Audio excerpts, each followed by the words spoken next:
What's up, everyone, and welcome to Metalcore Nerds. I am your host, Sean Motz, and the finale's here. Our time in the Boba Fett after show is up. Chris, for one, thank you for joining me on this. It's been a fucking blast talking Star Wars to you for the past few weeks. But how are you doing today, my man? How are you? What up, man? All good things have to come to an end, and it has been an absolute ride for the show. I know there's been some people who are like, this show is boring. There's not enough Boba Fett, blah, blah, blah, blah, blah. But I feel like you and I, like, we've enjoyed the ride the whole way through, even when we had the Mando shift midway through the season. So, I mean, I was here for the Mando shift. me too. I thought it was sick. Like I really enjoyed like a lot of the earlier stuff. So I mean, Yeah. I thought the finale was very it was very satisfying for me personally. And as soon as it went to cut to the title card at the end, the credit cards. As soon as it cuts to the credits, I was just like, I can't wait for Mando season 3. So I think it did its job. Yeah, exactly. And I always talk about how we kind of, us included, live in this bubble, and a lot of people even in the bubble weren't aware of what I kind of went over the last episode of how Kathleen Kennedy and Jon Favreau were already referring it to as Mando season 2.5. And yes, this show is structured very strange. If you really kind of break it all down from start to finish, not even the Mando stuff, just kind of like the way they did the flashbacks, it definitely, there's a tonal shift. The last 3 episodes I feel like really go very well together. Mm-hmm. It's just I kind of, like we talked about last time, I feel like if they did all the flashbacks in one and kind of kept it like a forward going story, maybe even the Mando stuff wouldn't have felt so like, oh shit. I mean, we all knew Mando was going to come the next episode. We just didn't expect a full Mandalorian episode. But again, like those 2 episodes are some of the best 2 things in Star Wars I think we've ever got, like, period.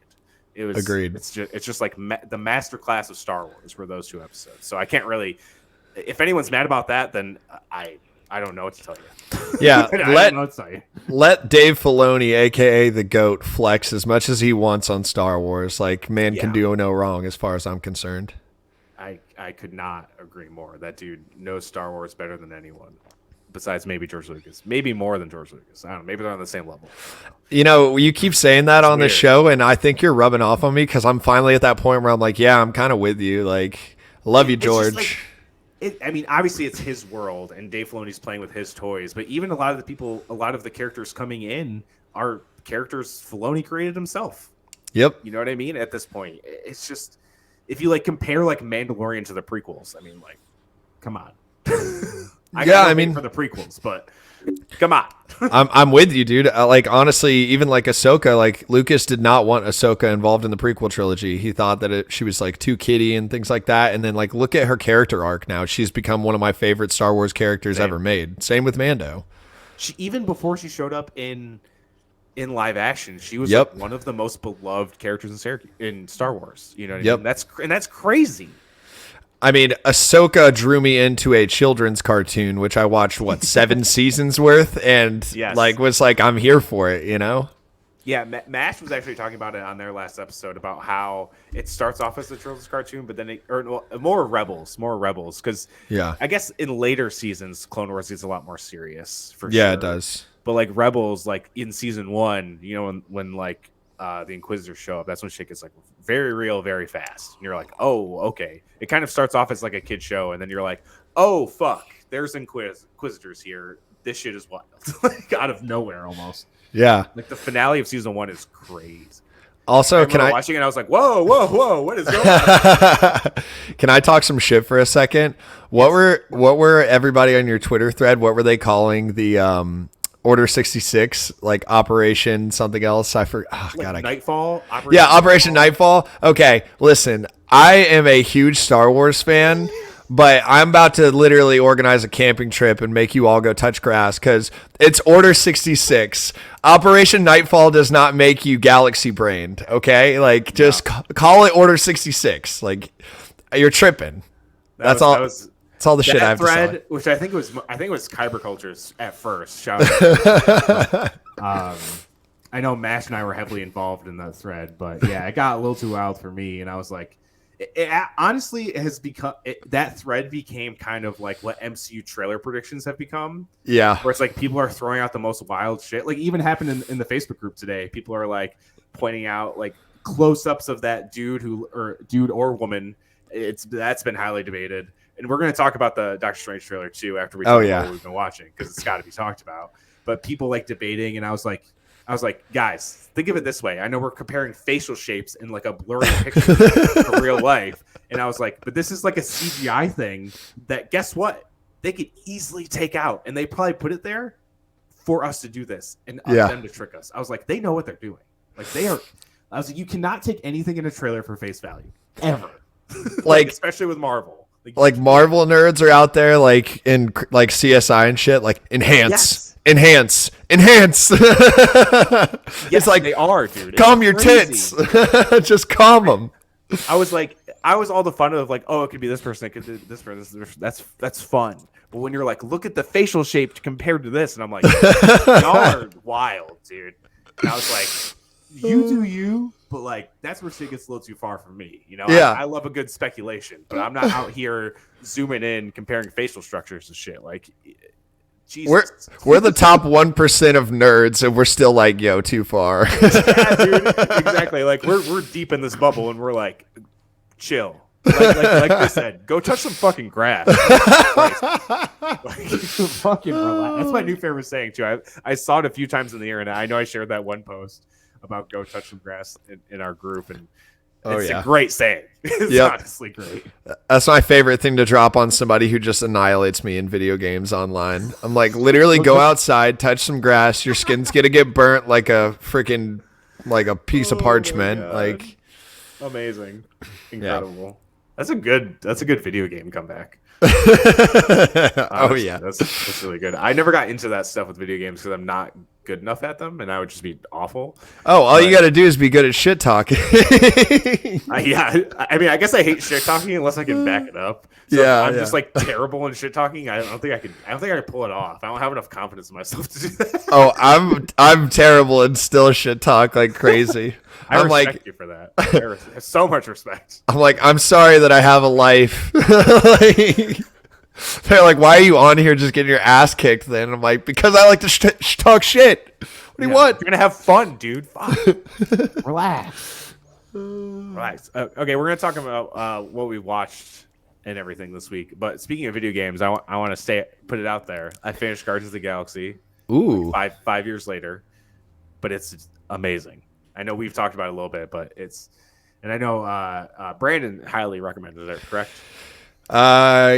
Actually, Trent's been playing that one. Yeah, so everybody that I know that's played it has said good things about it, so I'm definitely going to pick it up probably next time it drops on sale, because my video game queue is still like 4 games deep that I haven't touched in a couple weeks, so I'm like, I need to just hunker down and get through these bad boys.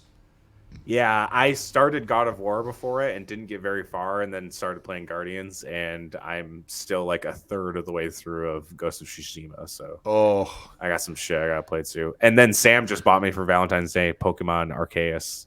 Oh yeah, dude, I've been hearing good things. Yet. Our most recent episode, Brandon gave us kind of a rundown on it. Yeah, I heard him talk about that, and I was like, man, everyone's hyping up this game. That's cool. I love Pokemon games, so I'm super stoked. I haven't finished Diamond yet either, though. So again, I'm busy. I don't have a lot of time for. I'm on that. In my free time, I'm like, I want to watch something. Yeah, I'm in a very big video game mood lately, so. I kind of go in cycles where like, but I agree with you on TV and movies. Like I want to just like do something passive when I get like done working all day. But I will say there was a period of time where the Pokemon Goon Club, I jumped on and was doing, Crystal. I was playing that on my cell phone on the emulator, and that was actually, that was fun. Doing the emulator shit, right? Yeah. But I was a little bitter I couldn't evolve my Kadabra or my my Haunter. I'm like, these are my two favorite Pokemon. Yeah, you gotta trade. Yep. Yeah, that's the struggle. It's actually trading on the new ones is super dope because you can just hit up your friend who's playing it, and you just have to be on the internet. It's fucking sick. Oh, that's cool. Damn. It's like so much easier. I was like thinking back to the times where you had to be with a friend in person and hook up the fucking cable. Yeah. I was like, man, we've come a long way, man. This is crazy. Yeah. That's pretty rad. Well, what else have you been watching this week, my friend? So, week to week, I'm watching The Legend of Vox Machina, which is I describe it as Invincible, the TV show, meets Dungeons and Dragons fantasy. That was really great. Lance from Comic Book Keepers put me onto that one. It's based on a podcast called Critical Role. That's a really popular D&D playthrough podcast, and I'm really loving it. I think the humor is like it's an adult cartoon. A lot of raunchy humor, but it hits well, and there's a lot of gore. But the story is really interesting, and so I'm up to date on that. Really enjoyed the 7th episode. I think it was the 7th. And besides that, I've been watching Euphoria, so I've been keeping up with that. I watched all of the first season probably a month and a half ago, right after like the first episode of season 2 came out, because I just heard so much hype, and that's amazing. I love the way they film it. All the acting is incredible. It's pretty heavy, but it's really good. I've heard. Yeah, it goes hard. And then most recently, I just watched for the first time Ridley Scott's The Last Duel on HBO Max, and Trent had put that when we did our best of 2021 recap. Trent had put that on his list as one of the best movies that released, and I had missed it. We were talking about before we started recording, because I think it came out around the same time as Dune, and like also the Spider-Man No Way Home and James Bond, like they were all coming out around that time. And like there was just no air in the room for The Last Duel. It was like a really serious drama, period piece from the 14th century in France. But after watching it last night, I would highly recommend checking it out. It was a very, very good movie. And there are some scenes of like straight up warfare from 14th century France that were amazing.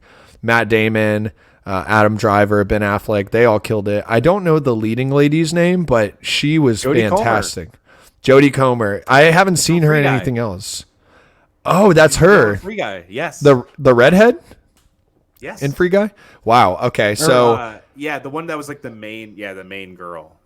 Okay, so she is an incredible actress, and I look very much forward to. I will watch her career with great interest. She really killed it, and the story I thought was really good. It is a 2.5 hour film, so there is a lot to take in. But I think the acting carries it. All the set pieces are really well done, and the action, which it's a drama punctuated with action, the action is on fucking point. I know I got buried. I looked up the release date. I think it came out the same weekend, or around the same, or at least around the same week or two as Venom: Let There Be Carnage. That's why I got. And then, well, I mean, we know. And people know who listen to this podcast. I'm not the biggest fan of Venom: Let There Be Carnage. I know Chris isn't either. But we did very, very well in the box office. Yeah. So, and then it came out like 2 weeks before Eternals too. Oh, okay, yeah. So the superhero movies were just drowning it. Yeah, I got buried. Venom: Let There Be Carnage ate the fuck out of The Last Duel. Sorry, Ridley Scott. It should have dropped straight to HBO Max while in theaters as well, because I think way more people would have seen it, and I do think it's underrated. I think it wasn't. I don't think it's like a Warner Brothers thing, unless I'm totally mistaken. And I think they made like a streaming deal afterwards. I think that's why, because I don't think it was an actual. Because if it was a Warner Brothers movie, it would have dropped. Yeah, all the other ones did. You know what I mean? Yeah. And so that and Nightmare Alley are on HBO right now. Nightmare Alley is the next one I'm going to watch, but I've heard really good things about that as well. Yeah. So it's on Hulu too. It's like Disney and HBO Max made this like crazy deal where a lot of shit is on like Hulu and HBO Max simultaneously. It's fucking wild. I think like Free Guy is going to be on both at the same time. Oh wow, like, it's crazy because HBO had a deal with Fox for streaming. Prior to this, so it's like a lot of Disney shit that they purchase is tangled in streaming rights and stuff. It's like we were talking about this. Like there's like a big thing that came out, like, or a lot of the DC movies are leaving HBO Max because there was prior streaming deals before HBO Max was even a thing. It's like super complicated and weird. And I know people can take it as face value as like, what the fuck? What are they doing this for? And it's like, well, they have to. They legally have to do it. Yeah, I always find it can't really fascinating. control it. Yeah. Like, I find it fascinating how they work out these streaming deals, and like, you know, the Netflix Marvel shows are getting pulled off Netflix. Like, there's a lot in flux right now, and that's one. I think that's because Disney gave them a lot of money. Oh yeah, I'm sure they did, and it looks like they're going to start incorporating those characters in the MCU. So you need to have it all in one place. Put Spider-Man, put Spider-Man on Disney Plus. Damn it! It's gonna be there like 3 years from now or something. It's like the weirdest shit. It's like debuting on Stars, then it's going to Netflix, and then it'll be on Disney Plus. It's like the weirdest shit I've ever seen. Oh boy, I finally get something out of my Stars subscription. Well, that's what I think I said that in when we were talking about it. I was like, who the fuck has Stars? You know? Yeah. Like, who? Yeah, really. But yeah.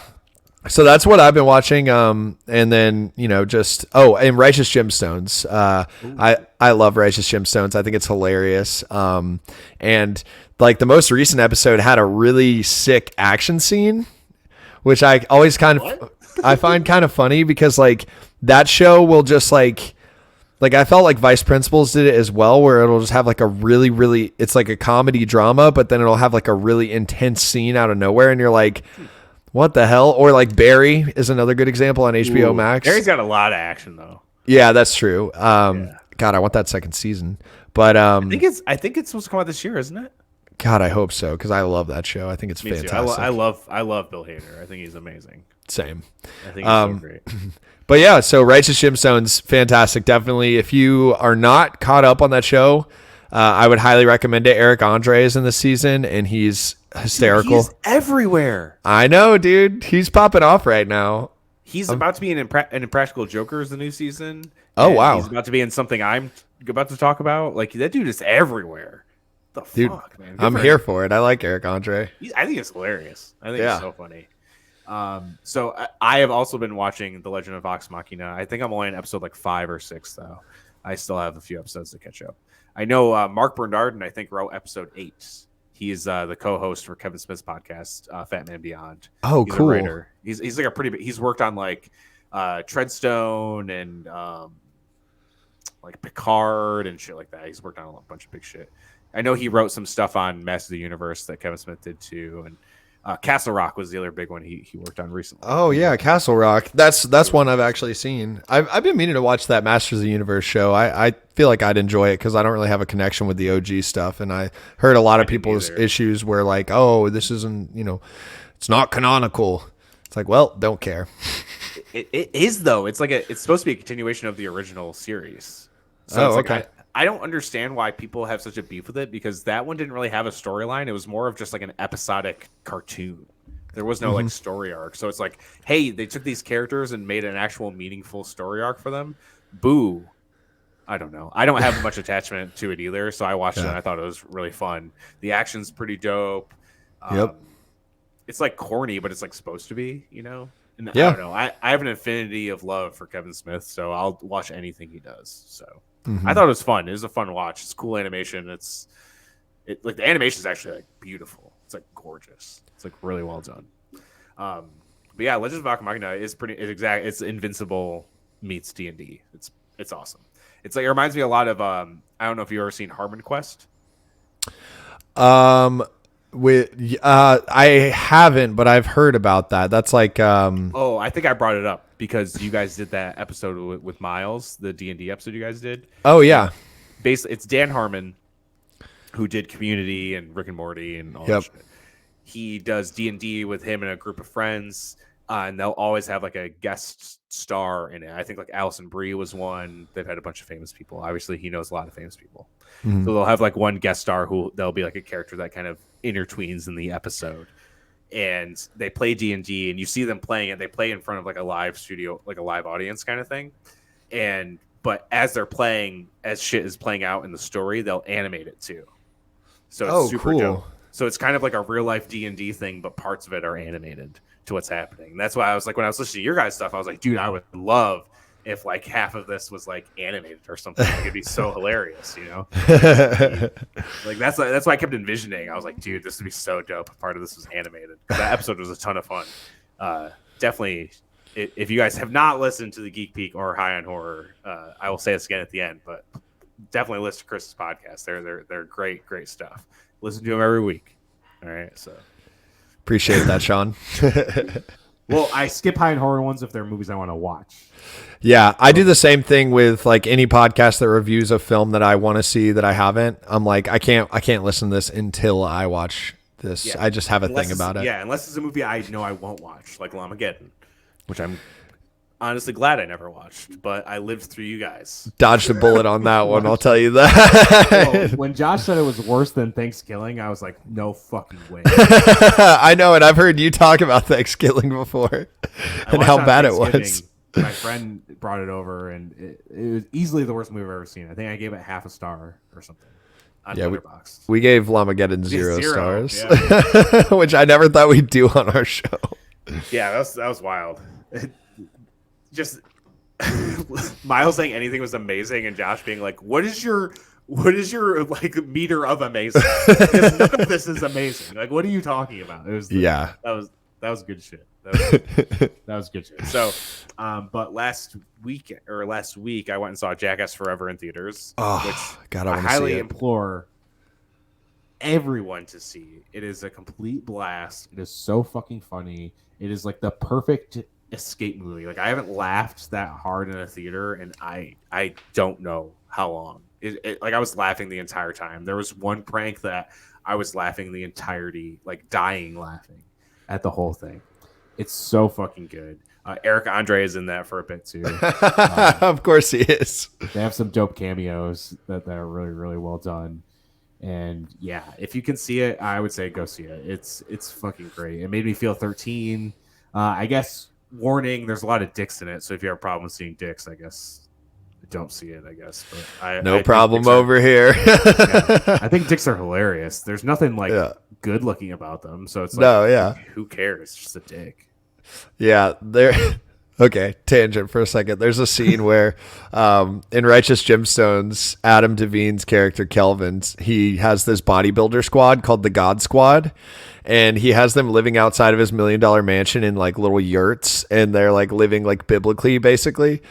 And like one of the like they have this like challenge to like become leader, and in order to do it, like the bodybuilders have to like literally lift this cross up that's like it weighs like an insane amount and like carry it, you know, like 15 yards or something. And his best friend like subs in for him because he had his thumbs broken. And so he's doing it and he fails. So they put him in a cage outside with the yurts. And there's like this, they have like burlap over the cage to make sure he doesn't get sunburned. And there's like one little eye hole. So like periodically you just see like his eye. And the most recent episodes, they're all like fucking with him. And he like sticks his eye up and someone stabs him in the eye with his dick. And I'm just like, I don't know why I found it so funny. Probably because I'm 12 years old at heart. That's like scary movie shit. Yes, that's literally exactly what it reminded me. Yeah, like, geez, that was like scary movie. Oh yeah, Righteous Gemstones, good stuff. But yeah, I watched the first few episodes of that. I don't even know why I stopped. I like that it's like 35-minute episodes. Also, going back to the point of dicks are funny. Yeah, dicks are fucking hilarious. I did finish Station 11, which I thought was really cool. I liked that show a lot. Very good show. The ending I thought was like really, really good. I liked how it all finally like tied back together. Agreed. I liked that.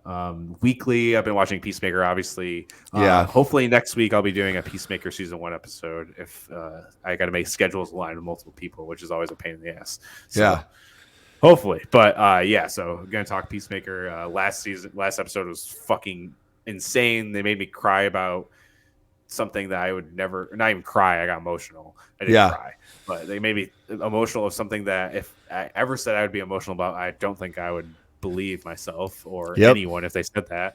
So James Gunn, you're a fucking genius. That's all I got to say about that. I've also been watching How I Met Your Father. I know Mash is also watching it. He talks about it every week, so I know he's still watching it. Mm-hmm. It's like fine. It's very fine. This last week had a lot of like really corny ass lines where Sam and I was like, wow. They made a Rotten Tomatoes joke, like the website, in the show. And I was like, that was the lamest joke I've ever heard in my life. It was very bad, but it's like a fine show. I don't know. It's just like dumb. It's like mindless thing I can watch that's not overtly terrible, but not good either. But so yeah, I've been watching that. I've also been watching Pam and Tommy with Sebastian Stan and Lily James. At first, I was like, this is pretty cool. And then part comes where Sebastian Stan's, Tommy Lee's dick talks, which was another thing. Dicks are hilarious. It was fucking, because it comes out of nowhere. So I guess spoiler for dick talking in the show. I don't know. But it's hilarious. But then once it gets past that part, which I don't know if they're going to come back to it because the show's getting kind of more and more serious to like what they dealt with and shit like that. It's like very, very well done. Seeing Sebastian Stan play something like Tommy Lee has been really cool because obviously we're used to him playing Bucky, which is like a really dope role, but this is like so different and far removed. And he's wearing a prosthetic dick, which is hilarious. And Lily James is also wearing like prosthetic boobs. So it's like they're naked in the show, but they're not really naked. It's so weird. It's like so wild to think about because his like dick is like in the second episode you see so much of his dick. It's like insane. And I'm like, that can't be his dick. I'm like, there's no way. I was like, there's no way the Winter Soldier is rocking his Winter Soldier like live on my TV right now. So I like looked it up and I was like, oh, it's prosthetic. That makes sense. And the way it like moves sometimes, I was like, there's no way that's fucking real. And then the same thing, it showed like, oh yeah, Lily James wore a lot of prosthetics too, because the transformations both of them went through was incredible. And sometimes like you can barely tell it's them, and they kind of like disappear into like who they're supposed to be, which is like insanely impressive. And yeah, it's like Kevin Smith brought up in his podcast. He's like, this can like revolutionize like nude scenes because like famous people don't have to be like overtly exposed anymore. They can wear like prosthetics. And it's like they can be naked, but not really be naked. And I was like, damn, I never thought of that. But like, that's a really good point. Because I'm sure there's so many actresses that like did nude scenes like way back in the day that are like now like, fuck, I wish my boobs weren't out there forever or anything. You know what I mean? Like, so I guess that could be like a really cool advancement to kind of protect some people's privacy, or some people don't even give a fuck. So I guess it could go either way. But yeah, it's a cool series so far. I think it's like 5 episodes in, or I think 5. 4 or 5. But Seth Rogen's in it. Nick Offerman's in it. They're both like really good and very different than I think anything we've seen them in before. Yeah, it's super dope. And then I've been watching Attack on Titan, which is an anime. It's like my favorite anime. It's every episode. It's like this crazy plot twist. It's like the most. It's like I call it the Game of Thrones of anime, basically. It's dope. It's part of the last season. I love that fucking show. And then Demon Slayer just finished up, which Sam and I caught up on it all last weekend, and then watched the season finale, which was really, really good too. Anime, sometimes it just stresses you out, man. You're just like, is everyone going to die? Maybe, maybe not. You know, my best friend was just telling me, he's like, dude, the last 3 episodes of Demon Slayer have been insane. And he's like, I can't ever tell. Like, I know they're probably not going to kill the main characters off, and I'm not caught up. So he was kind of talking like vaguely, but he's like, I assume they won't kill him off, but they keep making me think, oh my God, did they just kill him off? That is 100% accurate. But in Attack on Titan, they do kill characters off. So if someone dies, you're like, well, they're dead. All right. See you later. Yeah. I guess that's another reason why I call it like the Game of Thrones, because it's like very important people have died a lot in that show. I could tell you like one plot twist and it wouldn't even cover what that show does. It's crazy. you really have to pay attention to it, because it's like a very like exposition and dialogue heavy. Like a lot of shit is into that. It's much like Game of Thrones that way too. It's wild. It's like if anyone's like not into anime, but they're like, I kind of want to try it out. And they're into like serious stuff like that. I'm like, watch Attack on Titan, because I was like, it's fucking wild. Like it is beyond wild. It's like I've been talking to like my friend who's watching it weekly too about like looking back to how the show started and how it's like it's the same show, but like everything you thought was true is not at all. It's like fucking crazy. And then the last thing I wanted to bring up is, you're going to be stoked on this. I started Succession. Yo, let's go. I think I'm on episode 4 or 5. I'm not totally hooked yet. Not saying it's bad. It is very cool. I like it. I guess it was just different than I expected it would be. Because weirdly, it kind of feels like The Office in a way, like a serious version of The Office. So I don't know if you saw, but Will Ferrell is one of the executive producers, as well as that makes a lot of sense. I think Adam McKay writes it. Yeah, directed the first episode or something. I know he's involved. He's one of the executive producers as well. So it's like really serious, cutthroat corporate culture, and then also super hyper specific, very vulgar jokes.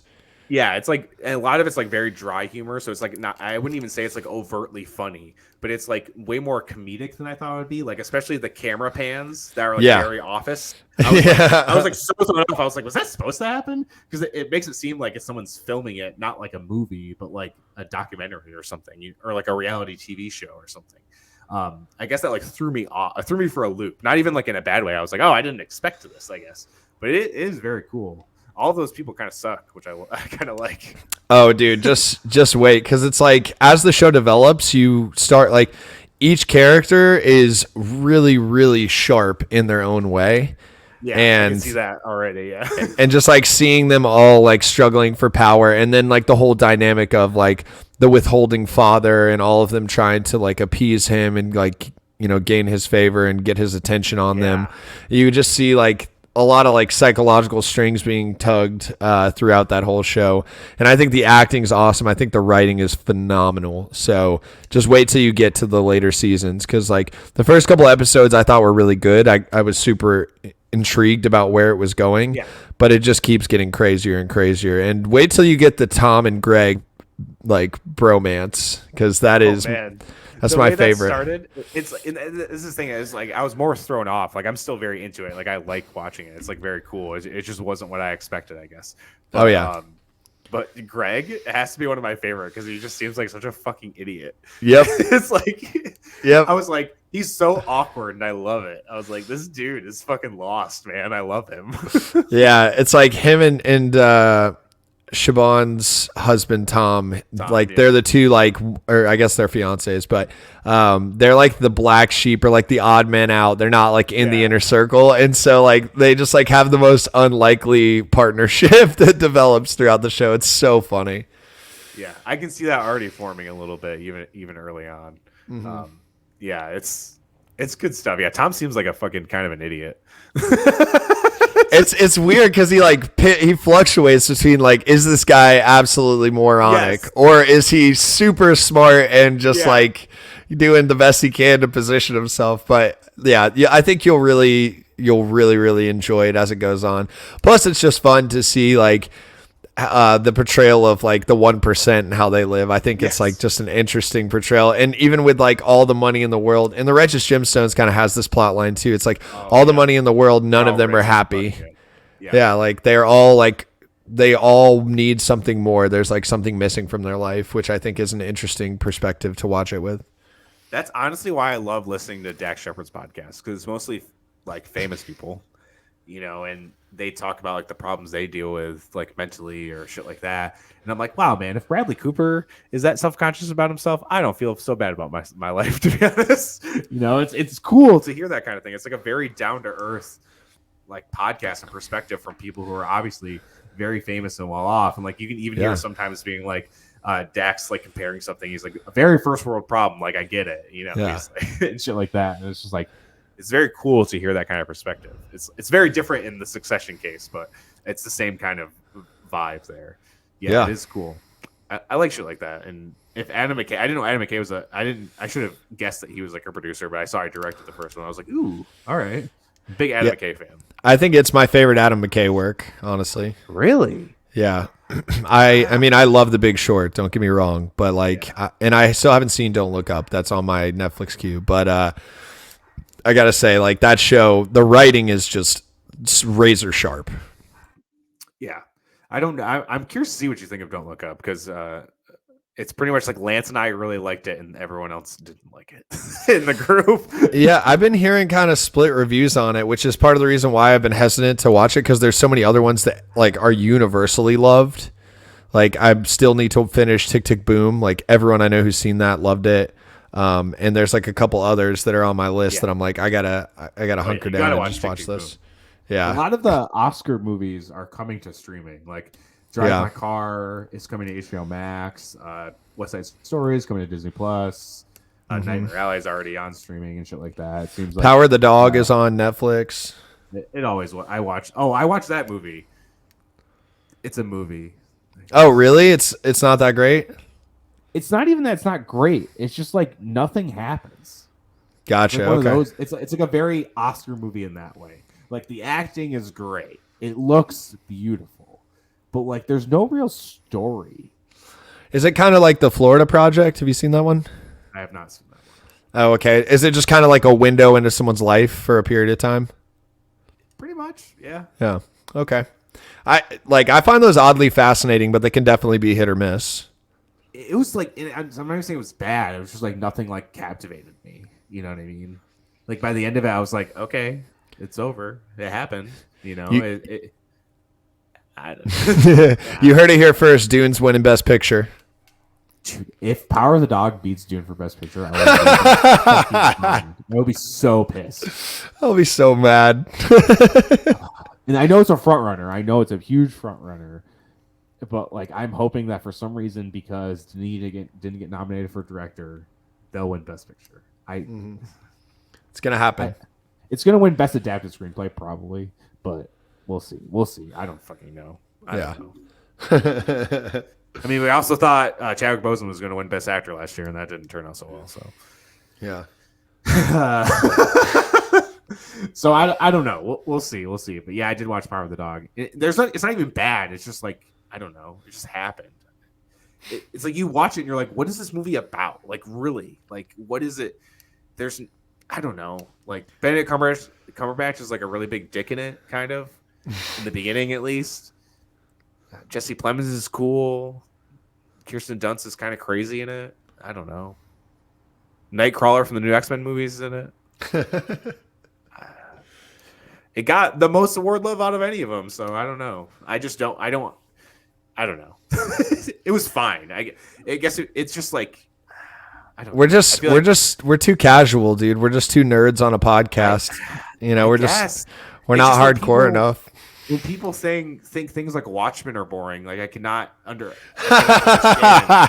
someone watching this and being like, "This is like so exciting," Like I For the listeners out there, Sean just took direct shots at me because I was like, "Yeah, I thought the Watchmen TV show was kind of boring. It had 2 really good episodes, and other than that."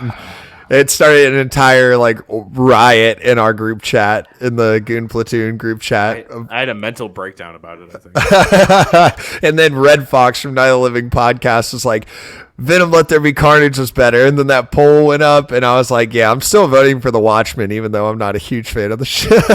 Watchmen is dominating that poll, by the way. Big shock. I saw you drop the link in the Discord, and I was like, oh, he's summoning them.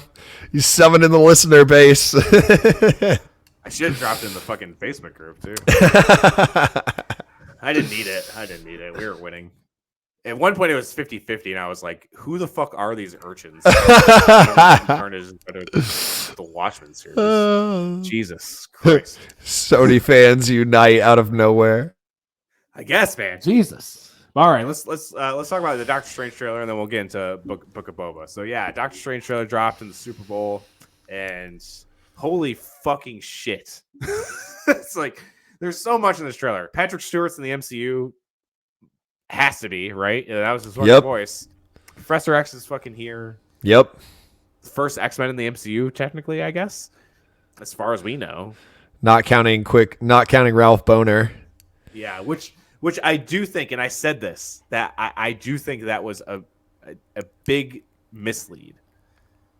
The whole Ralph Boner thing. I do think it'll end up kind of coming out eventually that he'll be your real Quicksilver. Yeah, I kind of feel the same way, honestly. Yeah, but people get really mad about things very fast, so it is what it is. I try to have patience, they know what they're doing. Like let them release stuff, and I'm gonna try to go into it with an open mind. Like, for example, the Eternals wasn't my favorite MCU movie, but I like all the characters they introduced, and I'm excited to see them in the future. And I know that was them laying the groundwork for those characters to be involved in the MCU in the future. That's pretty much exactly how I felt on it. It's just like I feel like we live in this weird like realm of nerddom and like fan culture that when people are like it's not the best movie ever, then it sucks. Yeah. And it's like even Mash was like, I wasn't he's even kind of not like double backed on it, but been like the movie was fine. It's just not one of the best MCU movies. And I'm like, yeah, I was like, I just said I liked it. I said I liked it. I didn't love it. And like it's in the middle of the pack for the MCU for me, you know. It's like, and that's still pretty high praise, you know. It's just there's been no MCU movie where I'm like that movie sucks or that movie's unwatchable. Like none. Like I could probably watch Thor: Dark World and be fine with it. God, I hate that movie. I don't think it's that bad. Like I don't know. Like everyone says that movie's terrible, and I'm like, terrible compared to what? Like I don't know. Like I'm also very easy to please, so I don't know. Yeah, I mean, thank God Dark Phoenix and the Fantastic Four reboot were not considered MCU films because those are legit terrible. Both Dark Phoenix films. Oh, God. I was just going off in our group chat about, like, please don't make me watch another Dark Phoenix storyline. So that's exactly the reaction. So Nick said that they think, so we'll talk more. This coincides with the trailer, that Wanda's going to be like Dark Phoenix. And I was like, dude, I've been saying that since WandaVision, and everyone looks at me so weird. But I think because they hear Dark Phoenix, they're like, no, don't do that. And it's like, not actually. It's just that she's going to be this crazy powerful force that they need to somehow overcome. Kind of just like how it was in House of M and shit like that. It's just like, I feel like they're going to not do the Dark Phoenix because they're doing a similar kind of story with Wanda rather than having Jean Grey do it. I did see someone post that like there's only one person that can defeat Wanda, and it was Jean Grey from the original X-Men trilogy, and I was like, don't you fucking I saw that too. I was like, even talk about it. Don't even talk about it. Stop it. I saw something really funny where it was like never underestimate a vigilante with a lot of time on his hands and a well-placed sniper rifle bullet. And it's like a picture of the Punisher on a rooftop, just like sitting in the rain.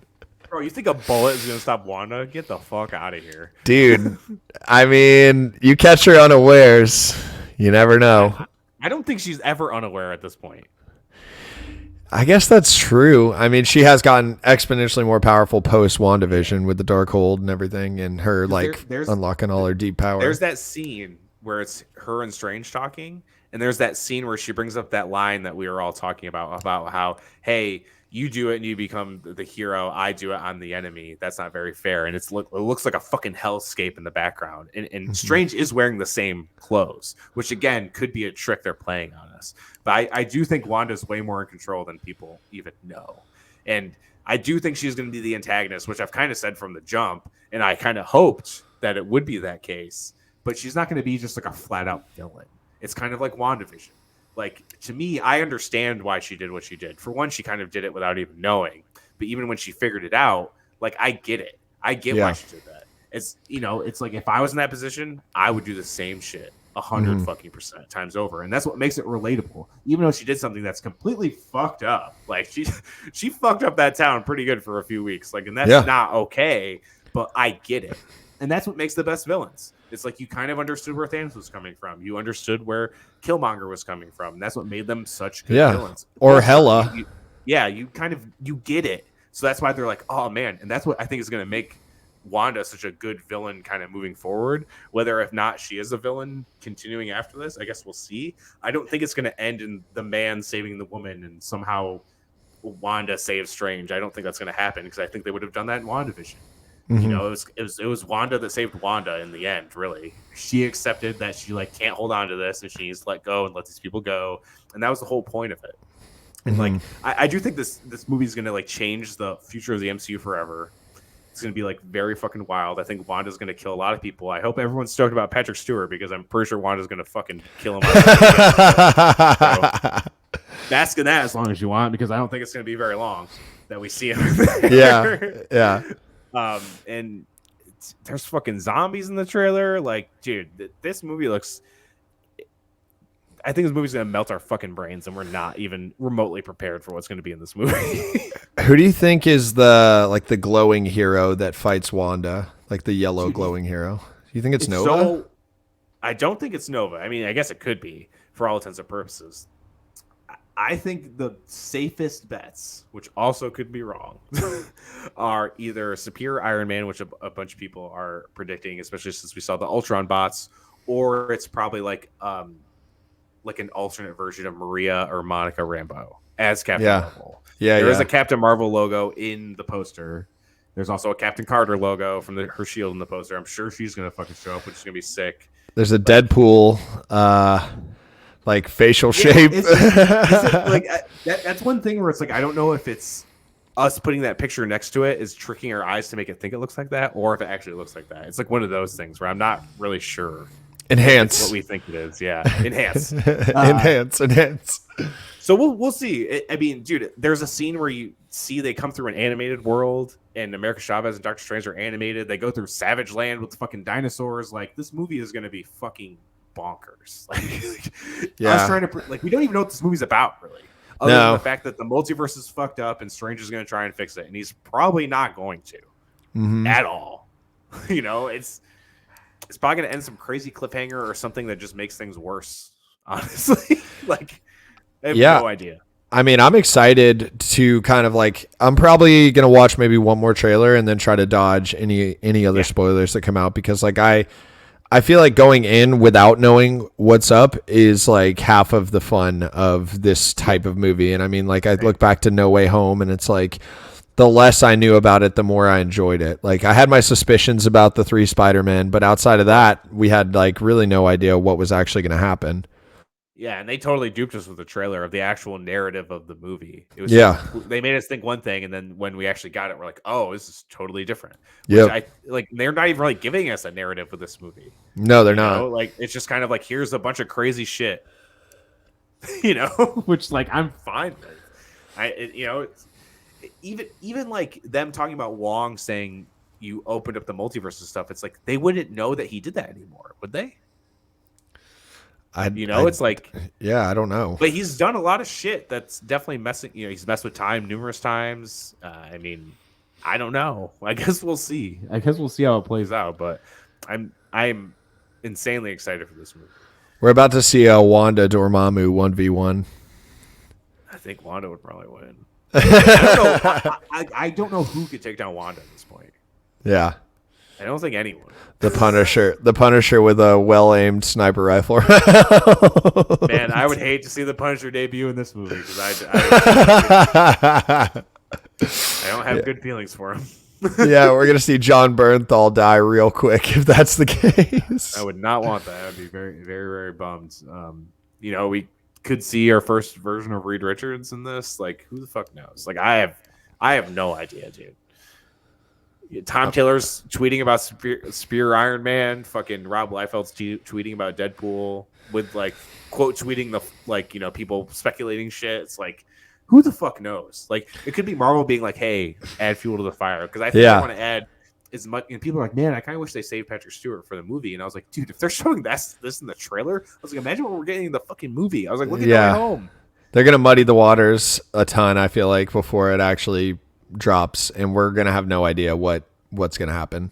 Yeah, and I do the same thing with trailers too. As soon as they start releasing TV spots, I don't even watch them. Even for the Batman, I haven't watched any TV spots. I watched the Bat and the Cat trailer, and that was it. I know they released a full scene. And I didn't watch that either. I'm gonna save it. I'm gonna wait. Yeah. I'm seeing in a month. At this point, it's a few weeks, and I'm good. I don't need to. I don't need to watch it. And we're definitely getting Tom Cruise as Iron Man. I'm calling that right now. Dude, that would be so wild. I would be for the fact so that happy. It's Tom Cruise, who's probably just playing a cameo that's gonna get fucking murked by Wanda. Yeah, that's fucking wild. I have a feeling he's gonna be a bad guy, and he's gonna get his ass beat. Dude, it's possible. It's kind of hard to say who's the bad guy and who's the good guy, even if Wanda is an antagonist in this. We saw 4 different versions of Doctor Strange in this trailer. Yeah. Just in the trailer. We don't even know what we're going to get in the movie. It's fucking crazy. We see a zombie version. We see the normal version. We see the Defender one with the ponytail. We see the Sinister one that could be the one for What If or not. It seems like there's a statue that really is the one from What If because he has the same kind of a cloak and shit like that. It's dude, this we're not ready for this movie. And people kind of trying to psychoanalyze a trailer. You're not going to get anything right. Because as we've learned, they totally dupe us, and in this one, I feel like they've given us even less. Like we have no idea what this movie's about. I'm just praying that this could open the door for us to see a live action Marvel Zombies film or TV show. Yeah, I think we're gonna see it in the movie a little bit. Bro, I'm going to melt down if I get to see that. It's going to be insane. We saw him do the thing at the end, that ending shot with like the skeleton bones coming up when he has like 8 arms and shit. Yep. It was fucking insane, dude. I was like, Bro, holy fuck. I'm going to go straight Chernobyl if that shit happens. It's going to be insane. Like, I am not prepared. Like, Marvel Zombies is something that I've always wanted. Some people are like, oh, I can't wait for the Fantastic Four. Can't wait for the mutants. No, I want Marvel Zombies. Like, I love all that other stuff, but Marvel Zombies is my shit. Oh, dude, it's so great. I'm so stoked we're getting an animated series. I loved that episode of What If. Yes. So much. So I was like, oh, and that's exactly what I said after. I was like, I would love a whole series of this. And then they're like, boom, there it is. And I'm like, yes. Ask and you shall receive. I was very stoked. All right. Let's talk Book of Boba Fett season finale. Let's get into this shit. Yeah. All right. So we pick right off in good old Mos Espa. And we're in the blown up sanctuary. R.I.P. Twi'leks. No, my sexy loves. I'm still blaming it on you. I simped too hard. Horny police coming at you. They came for you and they took out of it. So Boba's worried about the city won't make it out alive out of this war between them and the Pikes. Mando said that Freetown is in as long as they get rid of the spice trade, which he agrees. Fennec's kind of like, yo, we can make tons of money off the drugs. And Boba's like, nah, we don't need it. It's going to fuck up our town anyway. Good for Boba. Say no to drugs. I back you, dude. This episode sponsored by Dare. That would be kind of dope if that. Then we see Cad Bane going to talk with the Pike leader and the mayor is, of course, that fucking sneaky fuck. And the Pikes confirmed that they killed the Tuskens and then framed it on the Nikto biker gang, which, Boba played into that, of course, and murdered all of them a few episodes ago, which was pretty dope. But, we found out who murdered them. Fennec was very, kind of like, there's no way they killed the Tuskens and shit like that. So now we know why. The Pikes, pieces of shit. Even Cad Bane's like, oh, wow, I didn't know you guys were this ruthless, which, we kind of did, because in the animated series, they were kind of always viewed that way. It's like, yeah, I'm not fucking with the Pikes. Like, fuck that. Like in the Bad Batch, they were like, the Pikes are involved? Like, no, I'm out. They were very. That's why I was kind of surprised to see. I guess it is Boba Fett and Fennec Shand. They aren't really afraid of anyone, I guess. So I guess that does make sense. But normally they're pretty feared in the crime world. People don't like to fuck with them. Mm-hmm. And then we see R2-D2 piloting in the X-Wing, flying into Pelimoto's shop. And at first I was like, yo, we about to say Luke Skywalker step on the sands Tatooine right now? Yeah. But we don't. We don't see it, which I'm fine with. I think it would have made the episode very complicated if he was there. Yeah. It would have been... obviously we see like what lightsabers do to the fucking... What are those things even? The Terminator style... the Dark Troopers? No, the droid. The big like droidica Terminator combo deal. They're called. I have them. It's like something with a scorpion. Oh yeah, Scorpion droids, Annihilator droids. Yep, they're based off on the droidicas though. Yes, they're just way the fuck bigger. It reminds me of the robots from Terminator 3. Like right when all of the shit hits the fan and the like Skynet becomes self-aware and like I'm getting ahead of us here, but like I just kept thinking like, oh, this has got such mad Terminator vibes. I love it. There has been a lot of Terminator vibes throughout of all of the Mandoverse, like even the IG 11 moment in season 1 and the finale of it like going in the lava and the episode when we saw the Purge of Mandalore, very T2 vibes. Like there's been a lot of like Terminator homages in this stuff, which is dope. Makes sense. Why wouldn't you? But I guess what I was saying is like I'm glad that they didn't bring Luke in because like I feel like they really nerfed the ability of lightsabers in against these things in particular, and we'll get into that later. But I feel like he wouldn't have been super effective. Like he would have been great against the foot soldiers, but they still would have had to deal with the big boys. Yeah, he would just like force torn it apart or something. Yeah. Like you would just force crushed it or something. I think it would have made it way too convenient to win this battle either way, even without the lightsaber. You know what I mean? Like you'll just be like, you're dead. I mean, that's what we were saying. Like, I think it was 1 or 2 episodes ago on the recap. Like, we were like, honestly, Luke could single-handedly kill everything. So, like, if you bring him in, it's like a Deus Ex Machina situation where it's just like, okay, well, you know, Luke Skywalker's here, game over. Yeah, like sweet, we won, I guess. Yeah, I don't know why you spent 7 episodes gathering forces because you got Luke Skywalker. Oh, you wanted muscle? Well, we got it. We got the muscle. Jesus fuck. But yeah, so R2-D2 is piloting the X-wing, and it's just Grogu in there, and Pelly's very stoked to see Grogu. She learns his name is Grogu and makes a very meta joke about how she won't call him Grogu, which I never really saw the problem with Grogu in a world where, you know, people's names are fucking Yoda and Yaddle and Plo Koon. Like, why do you have a problem with Grogu? I don't know. I actually, that lady has grown on me because, like, in when did they introduce her? Season 2, I think. Of Mando. Like, I felt like she felt very out of place, but she's kind of like coming to her own in the Star Wars universe. Like, she's way more likable in these episodes, and like I kind of am starting to like her back and forth with Mando is starting to grow on me. And so like I'm appreciative of her character at this point. Like, for a while I was like, why is there a Full House character in this fucking show? Yeah. I definitely can see what you mean. She definitely did seem a little bit out of place, but now she like feels like a part of the supporting cast. Like even the Major Domo thing when he first came in, the Twi'lek who works for the mayor, you kind of felt the same way. But by the end of the season, you're like, okay, like this all kind of makes sense now. Like it's all kind of flowing the way it should flow, and so it's like you know, he feels like what's the guy from the first episode of Mando that he catches in the bounty, like on the ice planet. He feels like that kind of guy for Boba Fett's story a little bit. Yep, I can see that. I can see that. That is a very good comparison. But yeah, then Peli just feeds them some what are called dung worms, those gross, slippery looking guys, and Grogu just stoked to get some snackies. You know, love that little fucker. Give that boy some snackies. Need some snackies, my man.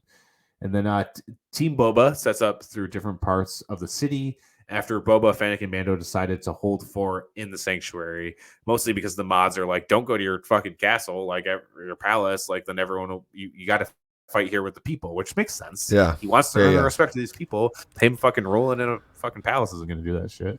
Mm-hmm. Then we see our boy Cad Bane come up to talk shit to Boba. Dude. And he's like, yeah, Count Vanth isn't coming. Should have never took your armor back from him. Not happening, boy. He's out, and that kind of worries him. And then he reveals that the Pikes killed his Tusken family, which obviously upsets him and should make sense. But Fennec kind of talks some sense to him, like, "Hey, you're doing what he wants you to do, fighting our troops." Very smart, and I'm glad Fennec is the MVP of this series. Let's just she's like literally Boba's right hand and like his equalizer. Like, and she pushes back on things that I don't necessarily agree with, like the spice trade thing. But like, it's still good to have that counsel there because like you need a pragmatist to be like, hey, why aren't we going to do this? Yeah, 100%. It's like we were talking about earlier. We had this like big discussion. And we're like, hey, it's like cool to have these different viewpoints come and make people think different ways about different stuff. It's like that stuff's always important. That's why I listen to like F and Nerds is like the biggest example for me. Like a lot of their opinions, I straight up just don't agree with, but that's fine. It's good to kind of hear that different perspective and stuff. Like, and there's a lot of stuff we do agree on, you know, too. Yeah. But it's like a lot of their stuff I'm like, what do you mean? But it's like, it's cool to kind of hear that counteractive balance to other things. You can't just listen to everything that thinks the same way. And there's a ton of podcasts I listen to that there's something I really liked, and they're like, yeah, it was fine. You know, it happens all the time. It's always good to get that other perspective, even in real life, and when you're not, you know, trying to rule a crime underlord on a planet made of sand. Well, let's talk about the Tuskens for a second, because we've got the reveal that they were wiped out. And we've been speculating all season that we might get the Alpha Tusken and the boy Tusken back, and they don't come back. And I feel like that was a missed opportunity. I agree. That's like one of the parts of this finale where I was like, man, that would have been so dope, because it's not a full tribe of Tuskens. It would have been literally two, Just 2. Yep. 2 come back, and then Boba's so elated that he sees some of his family back. Oh my god, a few of you survived. Like, this is amazing. And then Yeah. join the gang with that he's formed, this new tribe that he's formed. Like, yeah, dude, how sick would that have been to have 2 Tusken Raider characters in like this merry band of misfits that he's put together? Yeah. Like, I think that would have been a cool, like, for the future of, you know, Boba, because I have a feeling we'll see him in the future in like Mando episodes, kind of as like a second storyline almost. I think so too. But I would have loved that. Like, I really wish that they had not just, you know, okay, they're all dead. Yeah. I couldn't agree more. Like, that was the one part where I was really like, man, that would have been so fucking cool if they got like 1 or 2 come back and be like, oh shit, fuck yeah, it would have been dope. Like, that I do agree that's a completely one of the missed opportunities, because I know some people were pretty sour on this finale. It seemed one way or the other. It seemed very divisive, to be honest. Yeah, which is weird to me. Yeah, a lot of my Facebook timeline was like, it was amazing. And then other people were like, oh, it sucked. And I'm like, okay, I guess. I don't know. I don't know, man. I just watch things to enjoy them. So, like, I thought the finale, but we'll keep going on. We'll keep going on. So, he kind of, like, holds back from Cad Bane. But then we see that all the family is completely backstab Boba. Everyone starts coming after, like, Black Crusaders by themselves, the Gamorrean guards are by themselves, and the mods are by themselves. They start all getting cornered. The poor Gamorrean guards get fucking thrown off a cliff. Bro. R.I.P. Gamorrean guards. Bro, that was... They were so loyal to Boba, man. I know. That was like the heartbreak of the episode for me. Yeah, dude, it was. I was like, damn, man, them, fuck. I was like, first you kill my sexy Twi'leks, and then you kill my Gamorrean guards, and now you're toying with me about Black Chrysanthemum potentially dying. I'm like, bro. I was so worried. I was like, don't you fucking dare kill Black Chrysanthemum, which Sam kept calling Goth Chewie, which I thought was hilarious. Yeah. And I was like, I was so worried about Black Chrysanthemum. He survives. Spoiler, guys. But yeah. Thank fucking God, dude. I was straight up worried. And so they're kind of put in this corner, Boba and Mando, and Boba's kind of like, yo, are you gonna get out of here? Because I get it. Like, I get it. And Wait, before we get into this, because this part's like pivotal to the episode, but I just wanted to make a joke real quick. 2 things. One, I saw a hilarious meme where it's like Wolverine from the X-Men animated show on a bed with a picture frame. It's that meme, and it had the picture of the 2 Gamorrean guards. I still think about them. One of my favorite meme formats, to be honest. Oh yeah, top tier. And then another one where they were Force Ghosts. Oh yeah. No, but that's amazing. That one was pretty good. I was like, wow. I love that. That is so funny. God. The other thing I saw was like a tribute where it was like black and white photos of them, and it says "Forever in Our Hearts," and then it has a picture. One, it says Bacon's, and the other one is Saucert. Oh my God, Bacon and Saucer. Holy shit, that is unreal. I didn't see that one. That one's really good. R.I.P. to Bacon's and Saucert. All right, may you rest in power, you fucking powerful motherfucker. The embodiment of a male body right there. Yeah. You guys. But yeah, that was a bummer. But so yeah, Mando and Boba are kind of like, Boba's like, hey, you're gonna get out of here, right? And he's like, nah, dude. Like, I got you, bro. You're my bro. We're gonna do this shit. And basically he's like, nah, it's my creed. And even though the armor cast him out and said, like, you're not a Mandalorian, whatever, crazy fucking religious nut. Mando's like, no, like, I'm staying with you. We'll die in the name of honor. And it even adds more to the kind of thing, because he doesn't know, like, he thinks Grogu is off still with Luke, so he doesn't really have anything to, like, quote unquote live for other than his creed, you know. So he's like, if I'm gonna go out in the name of honor, you know. We're gonna do this shit. And before they kind of go out guns a-blazing, the Major Domo is like, yo, I used to school in Coruscant, all right? Let me negotiate for you. So Boba writes this quick note. This part is fucking the biggest dick Boba moment ever. Yep. So he writes this thing. He's like, oh yeah, perfect. You can negotiate for us. So he walks out there all confident. He's like, hey, you know, let's make a deal here. And he's pretty much just like, I, Boba Fett, will give you nothing. Yeah. He totally throws the Twi'lek like to the wolves, but also like like strategically it was brilliant because it actually like a lot of the pikes like kind of gathered around him. Yep. So like shooting fish in a barrel, and that's a pun because they're like fish people. But that's good. That's good. And yeah. did we miss the line?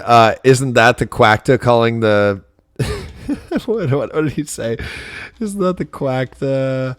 I knew you were gonna bring it up. Calling the stifling slimy. Which Boba actually said that to Sasha Banks' character in season 2 of Mandalorian.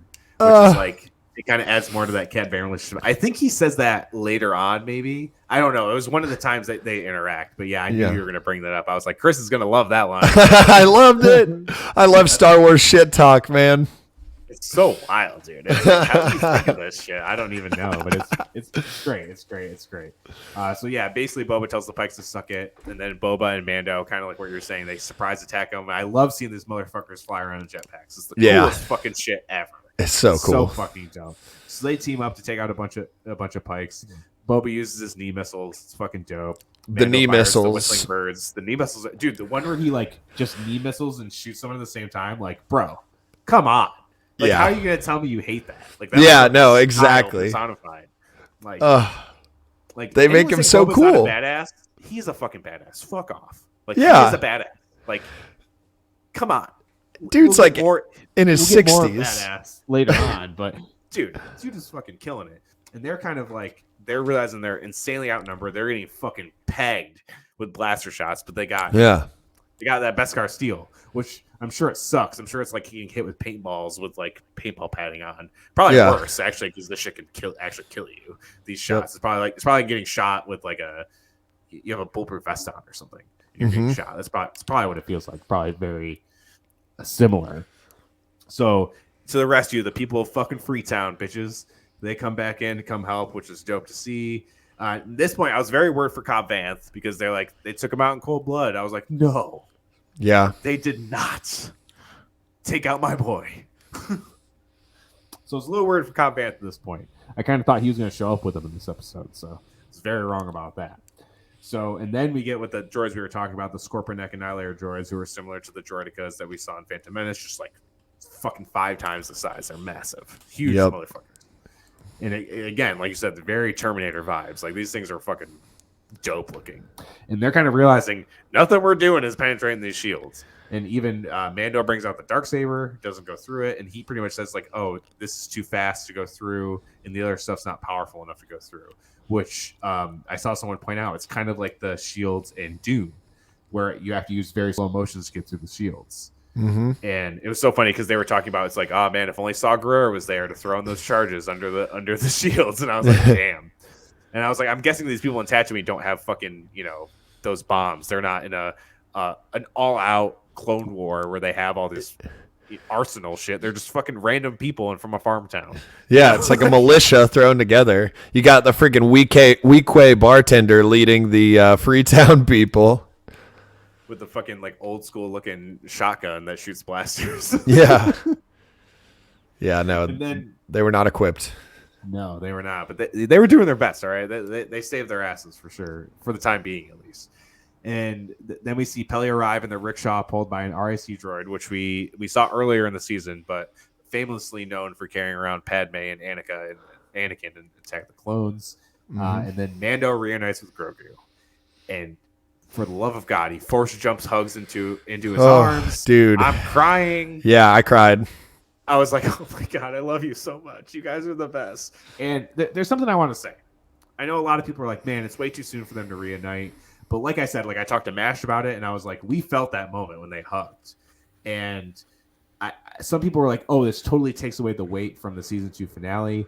And it's like bad storytelling. And this is what I got to say. And I told Mash this, and he does agree. And I want to see if you agree. So storytelling is best when you can relate to it, right? Mm-hmm. So imagine if you had to say goodbye to someone you loved and cared for so much. You don't know if you're ever going to see him again, right? You say goodbye. Even if they show up the next day, that doesn't take away the emotion you felt the day before. Yeah. If anything, it might make it bigger because you're like, oh my God, I never thought I was going to see you again. You're here. Like Yep. there's no way you can say that takes any emotional weight away or is bad storytelling or anything like that. And it's like now in season 3, they're back together. Great. Dude, like when they did reunite and he force jumped up and hugged him, I was crying and smiling. And it was just like, it was like happy tears, you know, like Yes. you're just like, holy shit. Like he made the choice. He's with Mando again. Like the boys are back. And it was just, and like even a little bit, I'm getting a little ahead of us, but like when he pulls out the knob from the ship, Dude, oh my I was like, dude, it makes me so happy to see them again. And like, especially after Mando didn't get a chance to see him when he went to the Temple Planet. Yeah. And like, it just made that reunion even more impactful. Cause like looking back on it, had Mando seen Grogu, like it would have almost been, like, we kind of touched on it in one of our previous episodes, but like it would have been pushing Grogu to come back. Whereas like this was totally his choice. And like, because he loves Mando. So there's a lot of emotion in that scene. And that was another thing I wanted to say. It's like Mando not gave him away, but like chose to not be with him twice because he thought it was best for Grogu. But Grogu is like, I want to be with the Mandalorian. I want to be with Din Djarin. And that's like the most important part. Like it's not rushed, even though it's like short in our time span of watching this content. Like you said, if you felt something when they hugged, then it worked. That's impactful storytelling. That is what it is. Like this takes nothing away. I swear to you, if I watch the season finale of Mando season 2, I probably will be bawling my eyes out again. Yeah, there's no way I'm not. It's like watching Tony Stark die. Like I'm crying. It's happening. Like I don't see how people can be like, yeah, it takes away the weight of that. And I'm like, how? I was like, if that happened in real life, there's no way you'd have been like, oh yeah, that totally ruined that emotional moment. Like, no, it didn't. No way. Like, that's not how shit works. You don't just, it's not how things happen. That's not how humans work. You don't just forget about it. It's still there. It's just that was the thing that was like bothering me, and it made me really think about it. And I was like, that doesn't sit right with me. Like, it doesn't make any sense. Like, I don't know. I was so happy to see them together again. Oh yeah, and let's jump back for a second. How about when, first of all, Fennec saving the mod's ass? Oh dope. Yes, I did forget to mention that. Yeah. Super dope. It was a short scene, but I was like, yeah, Fennec Shand is out here doing the most. And again, MVP. And then we get the Chrysanthemum when he shows down against all those Trandoshans, and they're literally like dogpiling him. I was like, oh my God, man. He like uses every weapon at his disposal to fight them. And they're like just like chipping away at all of his like weapons that he has. And then when they finally reunite, he's got like, you see like a Trandoshan go like flying and he's got one hanging on him. And it's just like, this man cannot be brought down. No, definitely not. That dude is like such a badass. I fucking love Black Chrysanthemum. I can't wait to see him in more shit either. Like that dude. Yeah. Fucking rules. He is so great. And at this point, this is when we see Boba come in the fucking Rancor, baby, and boy is it glorious. It was fucking so dope, dude. Oh, Rancor ride is most dope. So dope. So you see him kind of trying to figure out ways to take out these droids. Even Grogu helps out a little bit by stealing a part of like a joint part. And it's like a lot of people noted that it didn't affect him because he has that Beskar chainmail. Like you even hear like a noise when he hits, and that's why he's like not affected by it, which is really, really cool. And that's all. And then we see the kind of the Rancor just fucking like rip a droid fucking in half, which is so sick. And he's basically like the Tyrannosaurus from Jurassic Park. Yeah, if you could ride him. you just like hear him roar in the distance, and then you see like the screen shake, and you're like, oh, he's coming.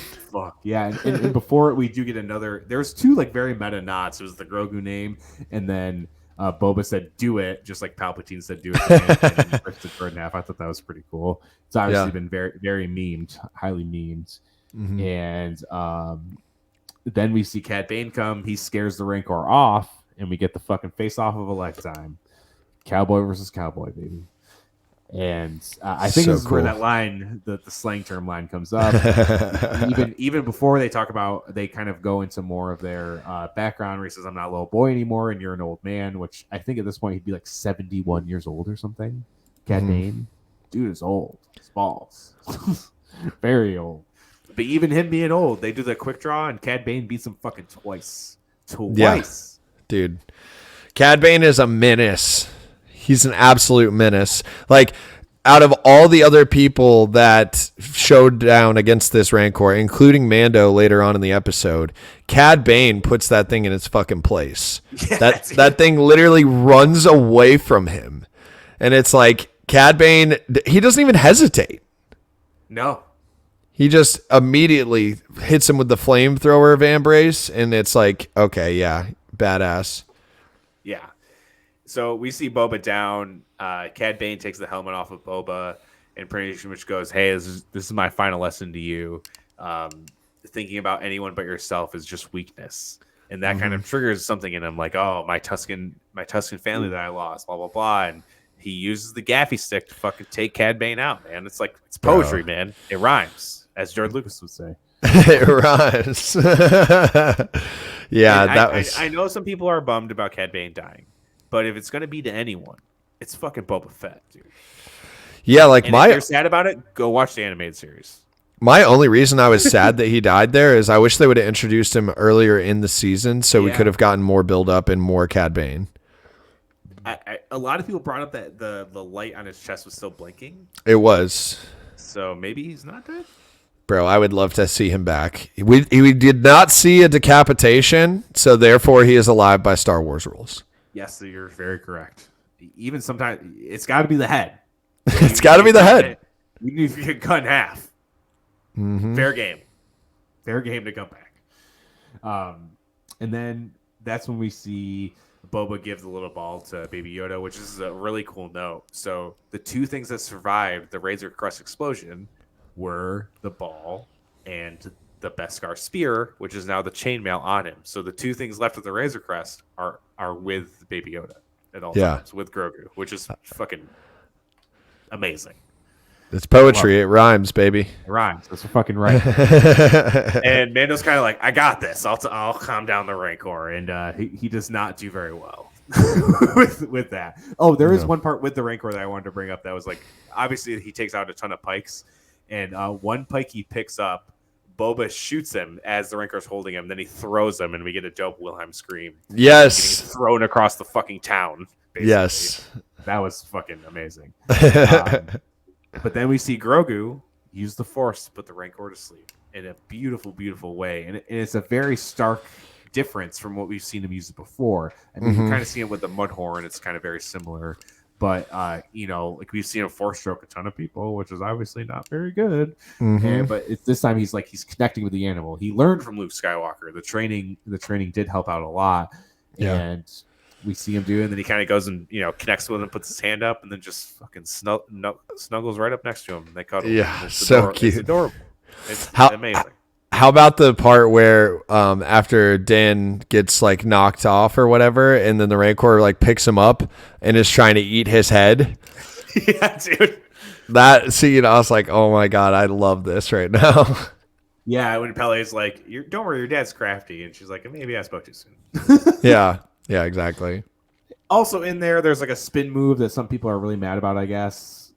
Even though Din Djarin does a spin move later in the episode, and a lot of people spin move in fucking Star Wars. Deal with it. Okay? I thought it was funny. Like, I liked this episode a lot. I did laugh at that, like when I watched it in real time, and then of course I knew that it was going to get memed and like gifted like a million times. But I think I described it on your post that you put on Twitter. I was like, this looks like some shit out of Rent right now. Like, I was like, I mean, I don't care, whatever, dude. Like, suspension of disbelief, like, just have fun with it, enjoy it for what it is. Yeah, there's some silly shit in here, but like, it doesn't take away from like what else is happening, and that's such a minor character too. Like, whatever. Sorry, that dude has more style than you, bro. Relax. Go touch some fucking grass. All right. Throw some respect on Cowboy Bebop's name. Yeah, dude. For real. I did. There was an awesome King Kong reference to the Rancor 2 climbing up that tower. Which was very, very, very cool. I love the references they put in these shows. They love like movies and Star Wars, not even just Star Wars alike, but other stuff, and it's very, very cool. Like the Alien reference in season 2. Ooh, yes. Love it. Yes. Good shit. And then we're back in Mos Eisley, and Fennec just kills all the fucking crime family leaders. Bro, Fennec, I'm glad that they finally gave fucking mayor, bro. Bro, they finally showed why Fennec Shand is a like renowned assassin. Oh, like yeah, what does Boba call her in the first one? Like assassin. Yeah, Master Assassin Fennec Shand. Dude, I thought that was sick. And honestly, I would love to see, I don't know if it would be a spinoff or a single episode or what, but I would love to see a flashback of Fennec just going straight fucking Ronin on people. That would be dope. I wonder if we'll see any more of her in Bad Batch Season 2, since she was in Season 1. That would be sick. I thought Cad Bane was too, so I who knows? Yeah, I mean, I feel like they're going to keep building out on some of these characters. And I honestly I don't want to eat my words on this, but I actually don't think Cad Bane is gone. Yeah, I mean, like you said, he was not decapitated. We've seen people come back from way worse. He just got stabbed in the chest. He got shot in the head before. You saw that plate in his head? That's from Boba. Yep. Their last standoff, all right? That bitch Ty. I guess that's not as fast as he used to be anymore. Yep. Poor guy. I mean, he did go through a Sarlacc pit, so I guess it's fair. But then we see the whole crew just fucking walking through Mos Espa, getting that fucking damn respect he's been looking for this whole time. We got Boba, we got Fennec, we got BK, we got the mods. Our one little happy family. But there's a weird thing that I'm going to talk about a little bit with the mid-credit scene too, is that Boba doesn't even seem, because even Cad Bane, he's like, "What's your fucking end game here, bro? Like, why are you doing this?" And he's basically like, it kind of is rooted in what the Tusken said, like, you know, this used to be like a prosperous planet covered in water, and he kind of wanted to take the planet back in memory of them and to form his own tribe and shit like that. That's kind of the reason why. But even now that he's here, he kind of feels still out of place. He's like, people are bowing to him, and he's like, does everyone need to do this? This is fucking weird. Yeah. This is what you, Fennec's like, this is what you wanted. You got it. Yeah. I thought it was very interesting that he was like, he seemed not content after everything that he's been through, which I thought was an interesting nod. And I wonder how they're going to explore that later on.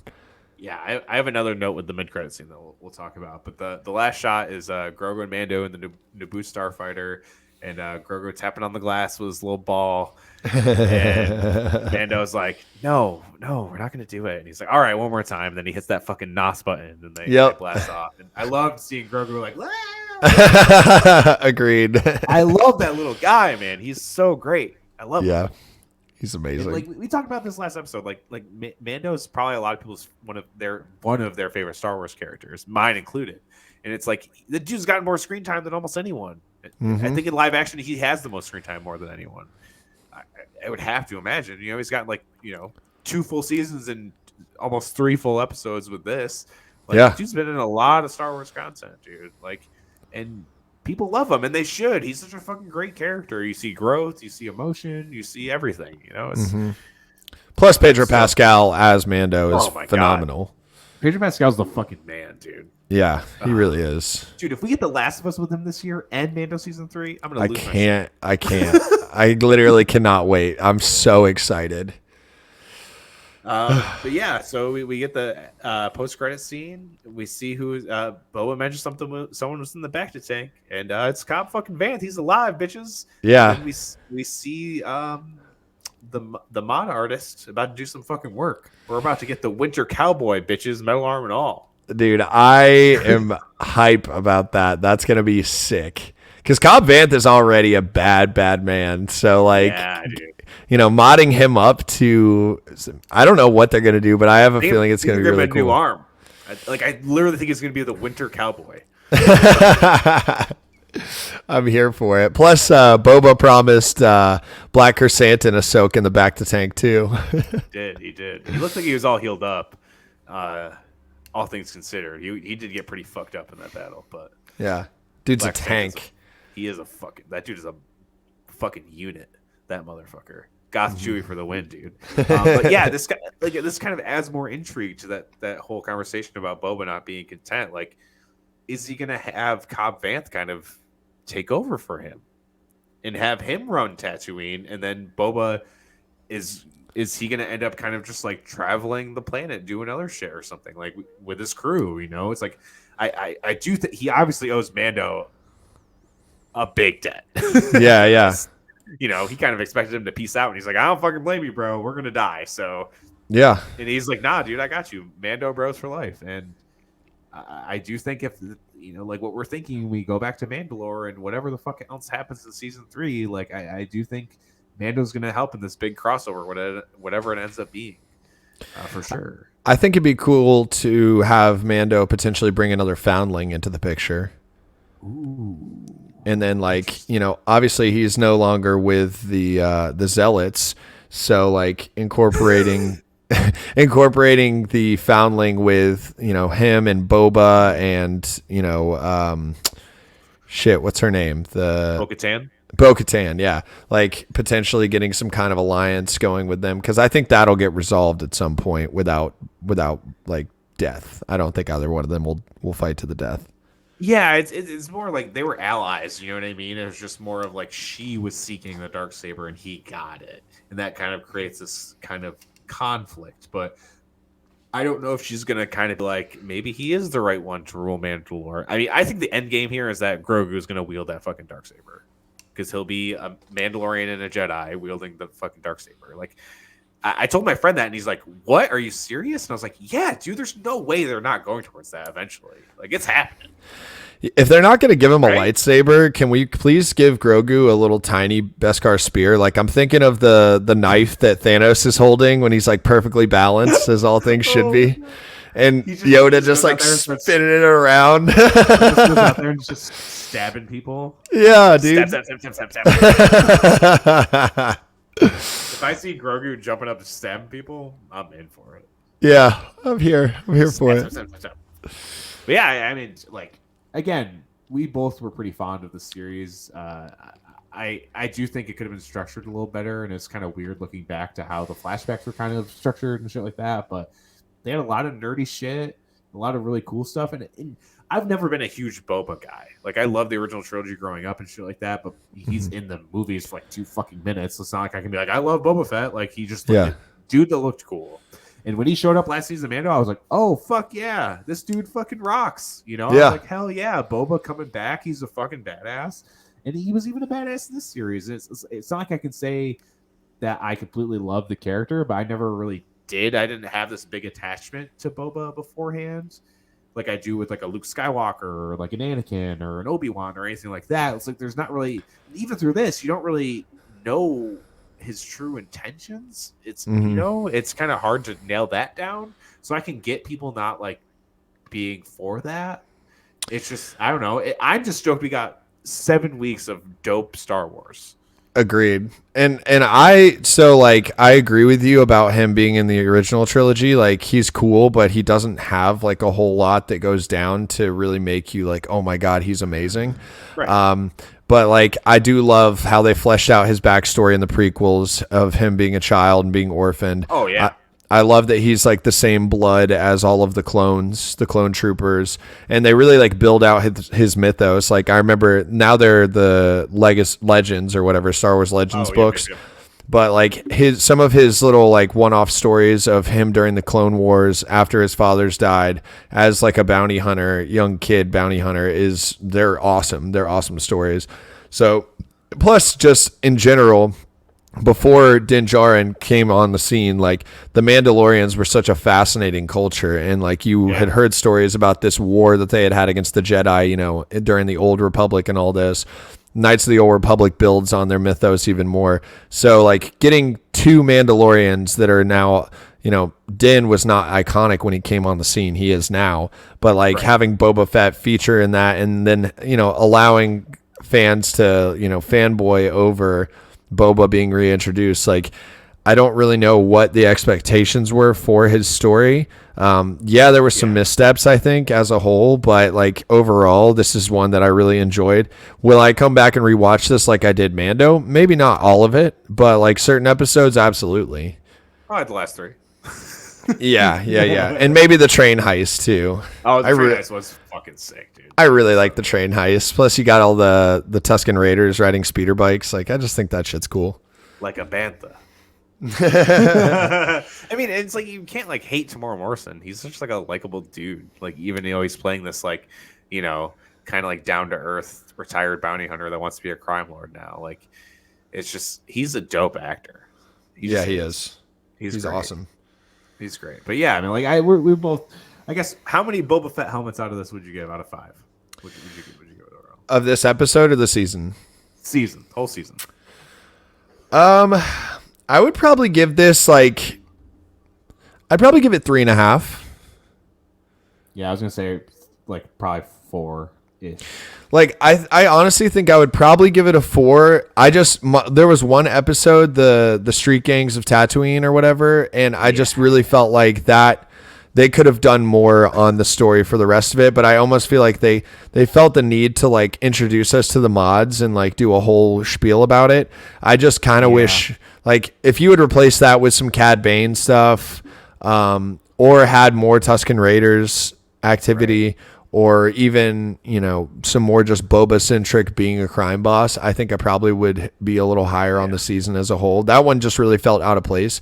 But I liked the first 3 episodes enough. Like, I thought, I didn't know what they were building towards. So, like, I didn't have, like, this singular mindset of, like, why aren't we at the finish line already? And then the last 3, like you said, are some of the best Star Wars content. Like, if I was just going to rate the last 3, I'd probably get, like, a 4.5 to 5. Yeah. It's kind of hard to do that. It's even like what I said. If we did the flashbacks first, we would have seen Fennec get modded by the same kind of mod shop, and then we saw that, and then the mod gang in present time. Wouldn't have that made so much more sense?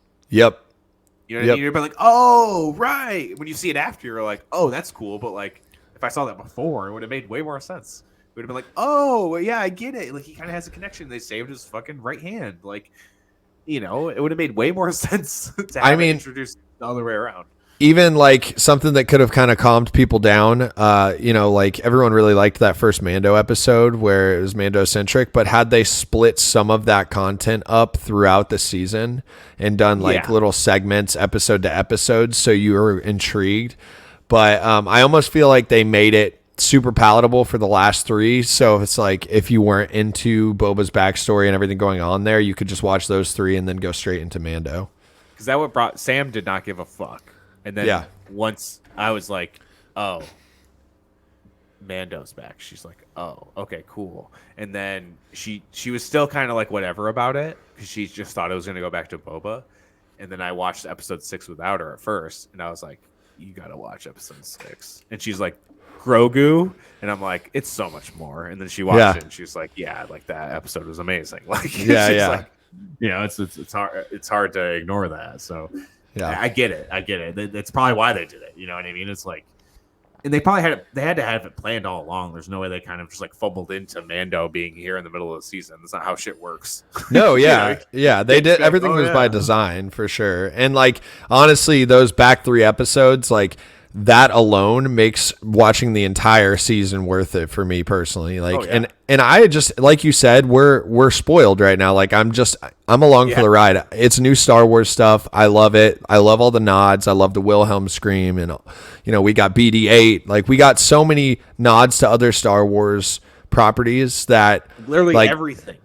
Yeah, the future is just really bright.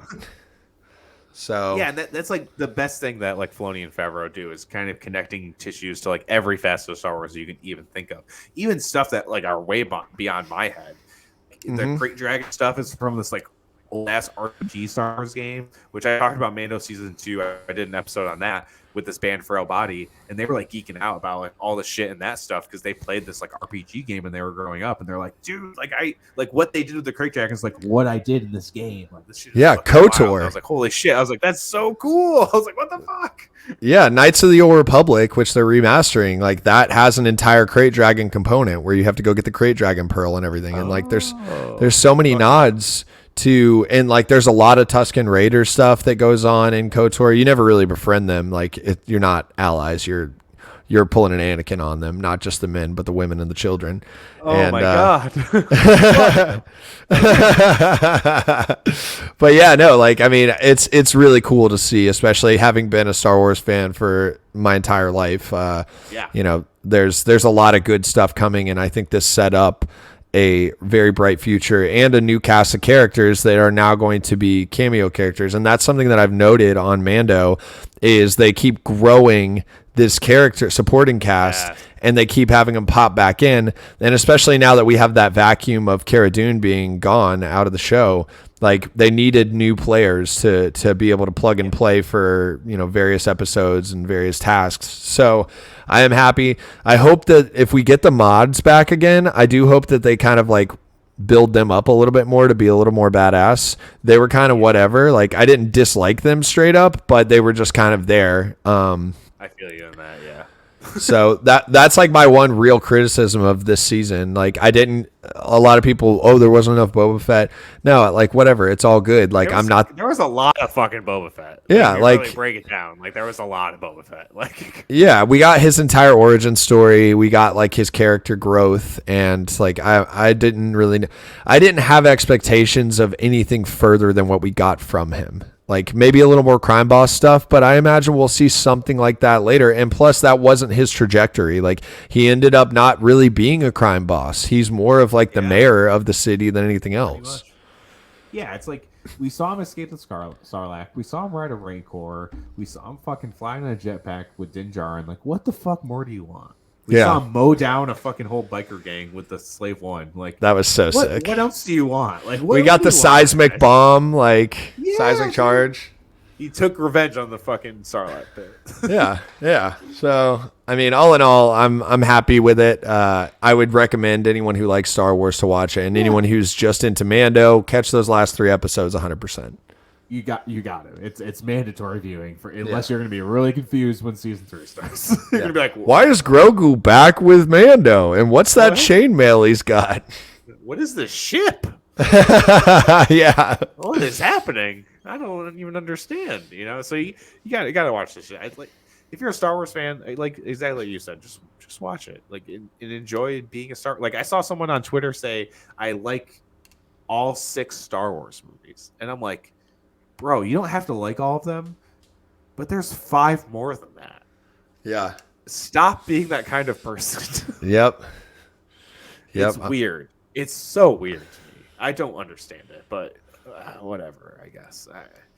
I watch things to enjoy them. So, I mean, there's things I don't enjoy. We talked about Let There Be Carnage. I've talked about a number of... I mean, Power of the Dog, I didn't love it.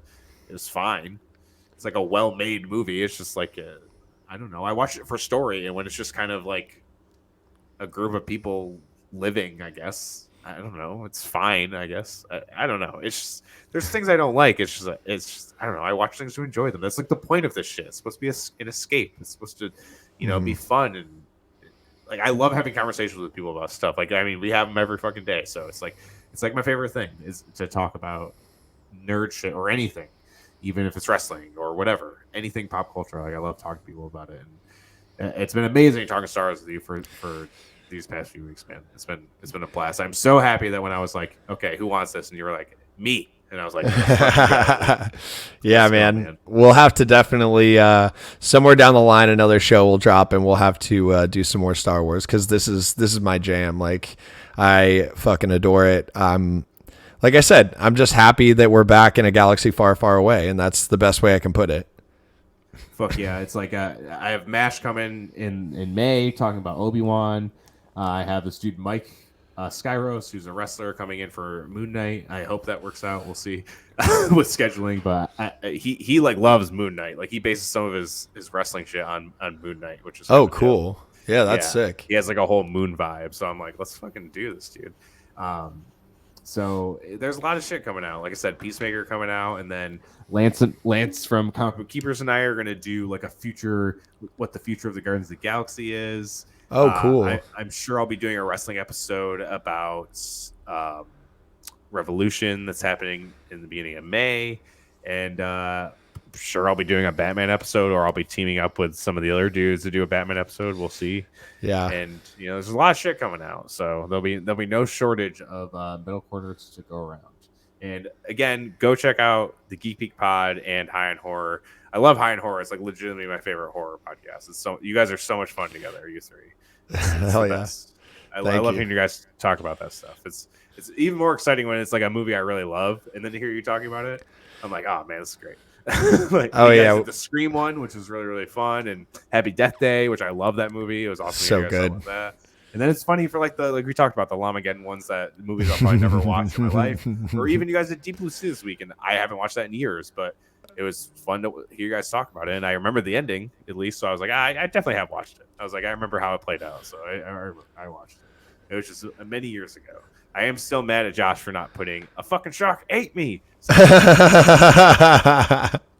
is what it is. It is what it is. But thank you guys for joining us in this Book of Boba Fett after show. If you want to follow Metalcore Nerds, just go to metalcorenerds.com. Check us out on social media at Metalcore Nerds. If this is the first time you're listening to or watching us, hit that subscribe button. Leave us a comment. Interact with us. Have fun. Join the community. There's links in the bottom if you want to join the Facebook and the Discord, where we talk all things nerds all the time. Is there anything else you want to add, Chris, before we get the fuck out of here? Just want to say thanks again for having me on, man. It really has been fun. It's been very cathartic to just like brain dump about this every week, and especially with all like the negative shit on social media and stuff. It's nice to be talking about this with someone who didn't fucking hate it and could enjoy the parts that were fun, and see the positive in it. So that's something that I definitely admire and appreciate about your show. And thanks again. Check out Geek Peak Pod at Geek Peak Pod on Twitter and Instagram, and our website's geekpeakpod.com if you want to come hang out with us sometime. Oh yeah.